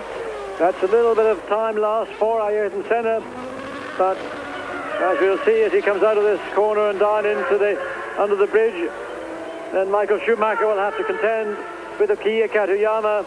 But that was a vital 1/10 or 2/10 of a second that Senna did not want to lose, because as you said, Michael Schumacher's on a major charge. He's recorded the fastest lap of the race so far, 1:21.500, and he is now past Katayama. And that gap, not just in the stopwatch, but from the in-car camera, visually shrinking.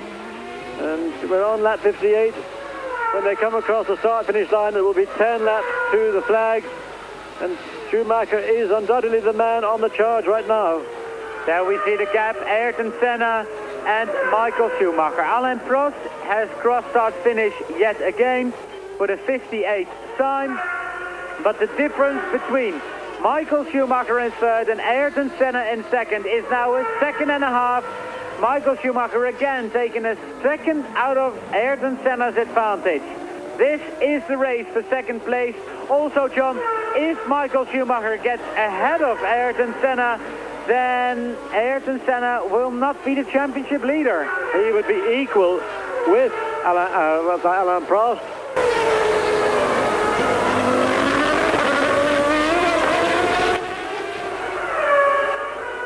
Well, Alain's working it all out in his little pocket computer.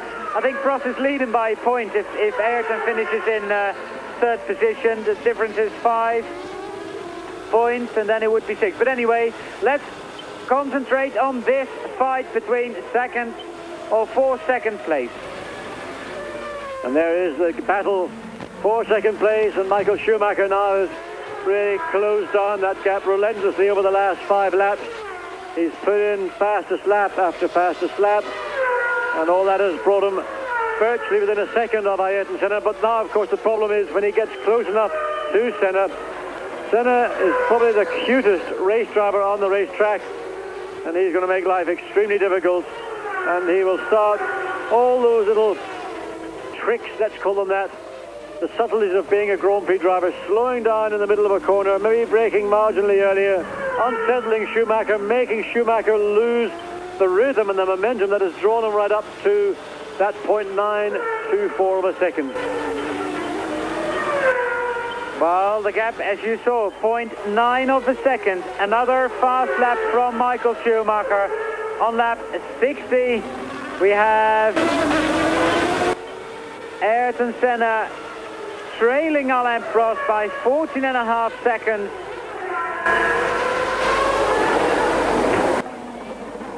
Well, 10 laps to the end. And Ayrton Senna with Michael Schumacher now very much in his mirrors. And as we come down through the East Hairpin. So while this goes on, there's also nice battles all around. For instance, the gap between Michael Andretti and Luca Badour was 0.009 of a second. And that was the fight for 15th position. Then we've got Alessandro Zanardi having a good fight with Thierry Boutsen. So not only this fight goes on, which of course is the second place, but also the fight for the minor places. The gap stays the same. A thousandth of a second was the difference between Senna's lap and Schumacher's lap. So Ayrton Senna has speeded up a little bit. There we see it, 0.924 on the previous, 0.925 on this lap. And really, this is what I would have expected to have happened. Michael Schumacher is now within that second of Ayrton Senna, but that final second is going to be the most difficult one of the race weekend for Michael Schumacher. And of course, Ayrton Senna is the man who is most capable of coping with this type of pressure. And of course, I was going to say in general terms, not letting it affect him. But a situation like this is a familiar one really for Ayrton Senna. He's driven many races, and not least of all in Hungary last year, where he had pressure throughout the race in a car which ought not to have won that Grand Prix. But of course, that's the magic of Ayrton Senna. With 8 laps to go when Alain Prost crosses the line, we still have 16 cars out on the circuit. 17 cars out on the circuit, which is a lot, John. Only 8 retirements so far, and that is maybe a little bit unexpected. Well, last year there were 14 finishers, so we're slightly further ahead of the game than last year, but it is a hard, tough Grand Prix. And one of the biggest factors for reliability really is that of the driver, because fatigue is a big part of racing here in Canada. Now here's an opportunity that Schumacher is looking for. Aguri Suzuki in his footwork, Mugen. Senna will try and put that car between himself and Schumacher, but he is not able to do it here. This now, for me, is working to Schumacher's advantage. Senna will have to be very careful how he judges where he passes Suzuki and not allow Michael Schumacher to slide through behind him as they do so. Well, Schumacher alongside Suzuki, and he's gone through not the most ideal line. You can see Senna on the acceleration into the corner pulling away. But the most important thing for Schumacher is he got through before they actually got into the corner. On that last lap, at the end of the 61st lap, in fact, 0.560 was the official time. You can see it on your screen. It's probably up to nearer to 0.9 again. And coming up to the end of lap 62. 63 beginning in a moment, and this will be 6 to go when they go across the line. That is the situation after 61 laps, the top 6 on your screen. Berger and Brundle, 1 lap behind race leader Alain Prost, and the fight for second place, well, whatever the situation is, that is the gap. In time, it's about just over half a second, but we can visually see the difference between Michael Schumacher in third and Ayrton Senna in second place. This is the battle of the Ford engine, and Ayrton Senna has broken down, I reckon. Ayrton Senna has got a mechanical failure, and Michael Schumacher nearly run into him, and I think both drivers are lucky to be in their car unhurt, really. Well, that was a very dramatic moment indeed. All of a sudden, Ayrton Senna's McLaren appeared to lose all forward propulsion. And, of course, Michael Schumacher, who was pushing very, very hard indeed, head down. Look, watch it again. Senna comes out of that right-hand corner. All of a sudden, all the momentum's gone. And Michael Schumacher really had little choice but to dive down the right, under brakes, almost on the grass. Ayrton Senna's day is over. Great disappointment indeed. Now, let's watch it again. Senna and Michael Schumacher pulling right over to the right. Something happened to Senna's McLaren, and you see Schumacher almost himself going off the road. Ayrton Senna's arm out of the cockpit, and that is really a tremendous disappointment for McLaren, for Senna. Had they finished in second place, it would have meant that Senna would have gone to Manicourt in the lead. Now there is no question of who is going to go to Manicourt, the French Grand Prix, in 3 weeks' time, leading the Drivers' Championship. And this man, Michael Schumacher, now comfortably in second place, 17 seconds behind Alain Prost. We're on lap 64 out of 69. Prost, Schumacher, Hill. That is the top three here in Canada. With 5 laps to go, well, you can see them after this short break here on Eurosport. Well, I don't think it'll change the position between him and Damon Hill. Damon Hill is now up into 3rd position. So Prost leads. We're on lap 64 now. Just 65, 66, 67, 68 and lap 69 to go. Replay again. You have a look. Well, Senna really did seem to have slowed right up, as James said, in which case it would have unsighted Schumacher, who wouldn't have been expecting that, and could explain the coming together of the two cars, the light coming together of the two cars. 5 laps to go. Alain Prost leads, potentially on 10 points, to give him 47 and lift him 5 points ahead of Ayrton Senna in the World Championship after 7 of the 16 races in the series. Well, Ayrton Senna has already worked miracles this year with 3 victories in Brazil, at Donington and at Monaco, in comparison with the Williams-Renault driven by this man, Alain Prost, that we expected to drive everything into the ground in 1993. But whatever Senna's problem was, it was bitter luck for the Brazilian. He was having to do something in 1993 that he's not at all used to doing, and that's driving with less power than the cars in front of him. And you will recall that there was a bitter battle between Ayrton Senna and Alain Prost about whether Senna would get a drive in the Williams team this year, having offered to do it for nothing if they'd give him a seat. And he's on, or was on, about $23 million a year. He wouldn't have driven for nothing, of course. He would have got a lot of money. Welcome back here on Eurosport. We're in Canada, and we've got 4 laps to go in this Canadian Grand Prix for Alain Prost, who's got a 15-second lead over Michael Schumacher. Yes, it all changed very dramatically. We saw it here a moment ago, and Ayrton Senna appeared to lose all drive or all power. We don't know quite which of the two it was, but just at this point, all of a sudden, Ayrton Senna's race was over, and it could have been easily over for Michael Schumacher, because as Senna suddenly looked down into the cockpit to find the reason for that loss of drive, he pulled over to the right. Michael Schumacher was committed to going down the clear, or what he thought was clear part of the track, but in fact it was a closing gap.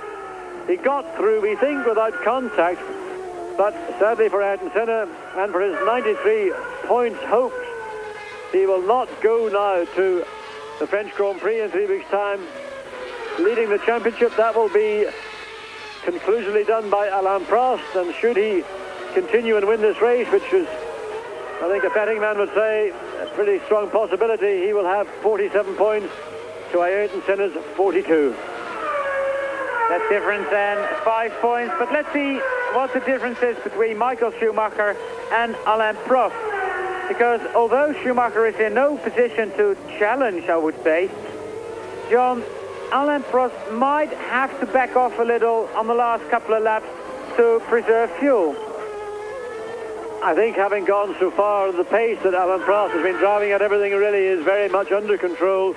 He and Schumacher are running at the same pace. They're in the middle, 1 minute 23 second barrier. Alain Prost has got everything absolutely under control. The information that he's been given from the pit via the radio and the information on his dashboard, no problem whatsoever. And it has been a masterful piece of Grand Prix racing from Alain Prost this afternoon. Once he overtook teammate Damon Hill for the lead. The only questionable situation was when would Prost make his pit stop. They waited for about 3 laps after the principal challenger, Ayrton Senna, had made his. He came in, had a cautious pit stop of some 8 seconds, retained the lead by some 13.5 seconds, and then, of course, with Senna's retirement, then it was all a matter of course. And now Alain Prost finishing his 67th lap, starting his penultimate lap, and really now looks like yet another victory for this 3-time world champion. And one must say, after the Canadian Grand Prix, the course for the championship beginning to look very much that favouring Alain Prost. As we return to Europe, the next 5 or so Grand Prix are going to take place on circuits where power once again will be at a premium, and power aplenty is what that Renault V10 engine has.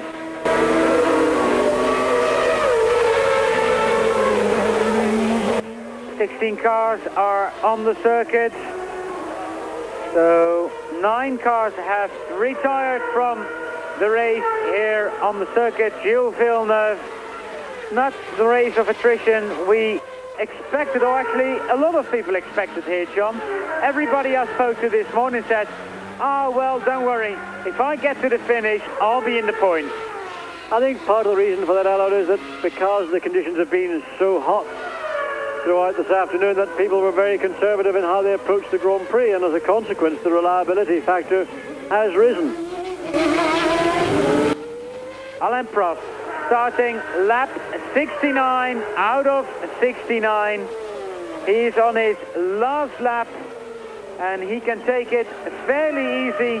He's got 14 seconds over Michael Schumacher, and this is exactly the situation the Benetton team was in 1991, when Nelson Piquet was second behind Nigel Mansell, John. Indeed, and it was on the last lap that Nigel Mansell's car stopped out at the East Hairpin, and one of the big shock results of the year. Mansell had the race won. In fact, he was driving around the circuit, acknowledging the applause of his fans, and well, a Grand Prix is never a Grand Prix until you take that checkered flag. But I think Alain Prost is a wiser man than many others in Grand Prix, and well, you can see he's actually backed off as Christian Fittipaldi, who is just lapped yet again. Oh, and he has to be. Now that is a moment where Alain was, in fact, in danger. Christian Fittipaldi very close, and he could ever so easily have misjudged his braking and run into the back of Prost. So you never, ever know. Alain Prost has got 1 chicane to go for Grand Prix victory number 48 in Grand Prix number 190. So Alain Prost wins another Grand Prix, another record-breaking Grand Prix, we should say. Michael Schumacher is going to finish in 2nd place, and he's very happy with that result. There he crosses the line. In 3rd, we are waiting for Damon Hill. So Renault, Ford Renault. And then it's Gerhard Berger in 4th. Martin Brundle in 5th position. And we're waiting for Carl Wendlinger, who scored his first points ever here a year ago, and scores his first points of the season again here in Canada. So he must like this race. Well, it's one of those Grand Prix that, strange enough, some drivers really do enjoy. It is a circuit where you can attack. It's a funny circuit. As Robin Herd described it this morning, it's a bit like a drag strip. You've got low-speed corners connecting long straight. But it's one of those circuits that you can grab by the scruff of the neck, and to some extent a little bit of driver entrepreneurial skills and flair can contribute to your results. But really, the man who has been the master throughout this afternoon and really throughout the weekend, Alain Prost, his 48th Grand Prix victory. And I feel this is it's a significant victory indeed, because, as I said a moment ago, we are returning to Europe, to the French Grand Prix at Manicourt in 3 weeks' time, followed by a week later the British Grand Prix at Silverstone. And those are circuits where this car and driver combination really has got to once again start very much the favourites. Alain Prost's winning time is 1 hour 36 minutes and 41 seconds, and that is half a minute faster than Gerhard Berger's winning time of last year. And of course Michael Schumacher's fastest lap of 1 minute 21.500 set on lap 57. That is a new lap record. Schumacher second, Hill third, Gerhard Berger in fourth, fifth Martin Brundle, and sixth Carl Wendlinger. There we see the top six on our screen. Martin Brundle points, Carl Wendlinger points. I think, John, a top six we could have expected, apart from the fact that Senna ain't there. Well, I think that's going to be very disappointing, certainly from the championship standpoint. But looking at Martin Brundle, now the next Grand Prix, French Grand Prix at Manicourt, that of course is the headquarters, the base for the Ligier Renault team. And what better way for that team to approach their home, literally, their home Grand Prix with a points finish here in Canada. And, well, who's going to bet against one of the two Ligiers, Marc Blundell or Martin Brundle, possibly having a podium finish? Be a great result for the Ligier team to have at their Manicourt base. There we see the cars going into the Parc Fermé. These are the championship standings when we get back to Europe. Alain Prost, 47 points. Ayrton Senna, 42. Damon Hill, 22. Michael Schumacher is in fourth place. And there we see the rest of the drivers. And on the next page, we should see Carl Wendlinger on his first points of the 1993 season. There we are. And Martin Brundle has made a jump up to fourth place in the championship, John, because he has overtaken both Marc Blundell and Johnny Herbert. Well, there are the crowds, the thousands of Canadian Formula One Grand Prix enthusiasts all making their way, of course. Montreal is in the heart of the French-speaking part of Canada. And Alain Prost sitting in his Williams, just waiting to get out. 25 points, the difference between Williams and McLaren. So that is a very big gap indeed. And there we see the rest of the Constructors' Championship. We're going to take a short break here in Eurosport. Please join us after that for the rostrum of this Canadian Grand Prix. Als we nu richting deze toren begeven, al daar waar het podium is. En kijk, die mensen zollen zich. Die klimmen allemaal hier door een gat in het hek, wat speciaal gemaakt is overigens om ervoor te zorgen dat de televisiecommentatoren niet 4,5 kilometer moeten omlopen voordat ze bij hun commentaarpositie zijn, want dat is een van de dingen die hier nogal moeilijk geregeld is. Een drukte van je welste, dat is duidelijk. Daar ziet u ook Thierry Boutsen die het dan weer tot de finish gehaald heeft. Rubens Barrichello, voor hem mocht het weer niet zo zijn. Toch jammer voor deze jongeman die daardoor misschien toch volgend jaar wel naar een ander team zal gaan. Daar Andretti heeft hem dan toch uitgereden, is uiteindelijk terechtgekomen op de 14e plaats. Maar och, wat zal hij ontevreden zijn. Op de start liet zijn motor hem even in de steek. Ze konden hem niet aan de gang krijgen. De wagen stond ook nog vast in een van de versnellingen. En dan is het toch moeilijk om het hele boeltje zo met die stress die je dan toch hebt weer aan de praat te krijgen. Een lachende Alain Prost, tevreden als hij is, en dat mag hij natuurlijk ook zijn. Hij gaat naar Frankrijk in de wetenschap dat hij aankop staat van het wereldkampioenschap. En in Frankrijk, wat je kan zien als een soort thuiscircuit van hem, moet hij het natuurlijk ook daar weer kunnen gaan maken. Zij duiken rustig op dit podium hier in Canada. Damon Hill erachteraan. Wordt er nog even wat water bijgetankt. Ik denk dat de heren zo'n 3,5 à 4 liter vocht verloren hebben tijdens deze wedstrijd. Temperatuur buiten, als we nog even terugkijken, is het nog steeds niet opgelopen, zelfs 30,5 graden. 3:45 's middags en een lachende Fransman Alain Prost.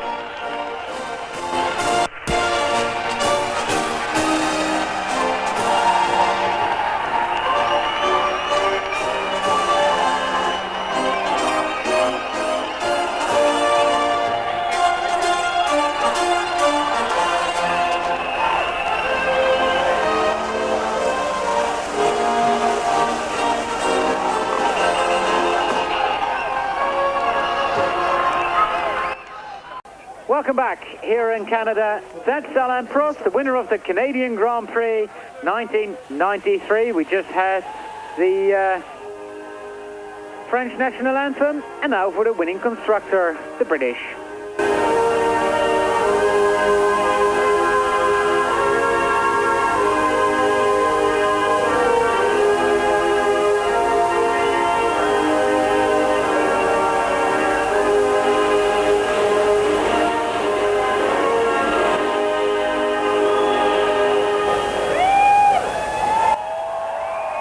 Now we're going to have the champagne shower. Ian Harrison there coming on to the rostrum to pick up the trophy for the winning constructor. And it gives us a little time to announce, of course, don't forget to watch Eurosport Wednesday magazine for a look behind the scenes of this Canadian Grand Prix. Well, Alain Prost, jubilant. Now it's a little bit relieved, because after the frustrations and the disappointments of Monte Carlo 3 weeks ago, when he was penalised for that marginal jump start, and of course all the other problems that had then occurred after that, he will go now to his home Grand Prix at Manicourt. Looking forward indeed to returning to that #1 spot on the podium. Michael Schumacher yet again displaying that this man is incorrigible. He's absolutely delighted anytime he gets onto a podium. And you can see everybody there, they have worked very, very hard. Hair well matted. And even Alain Prost, when he took his Goodyear hat off a little earlier, we could see that his curly black hair was very, very wet indeed. Michael Schumacher, who finished 12 seconds behind Gerhard Berger last year, and this year finishes 14 seconds behind race winner Alain Prost. This is what a lot of people have been waiting for. They're going to get wet. The drivers are going to get wet. Well, it's tradition, I suppose. Well, there are three very, very happy men indeed, and Alain really getting a champagne shower from Michael Schumacher. You'd think Michael had won the race, but you know, that's what the public want to see. They want to see a driver up there showing that kind of joy and pleasure after a hard day's work in the sun. And this, believe me, was one of the hardest Grand Prix of the 1993 season so far. It was hot all day out, and all three men will have suffered a fair degree of dehydration. They'll be pounds lighter after this Grand Prix. And now it's into the press room to give us the definitive version of what happened out there. Well, this was the Canadian Grand Prix here on Eurosport. Alain Prost winning his 48th Grand Prix of his Grand Prix career. In 3 weeks' time, we're going to go to Magny-Cours in France, and of course on the Friday we're going to have qualifying live. On the Saturday we're going to have qualifying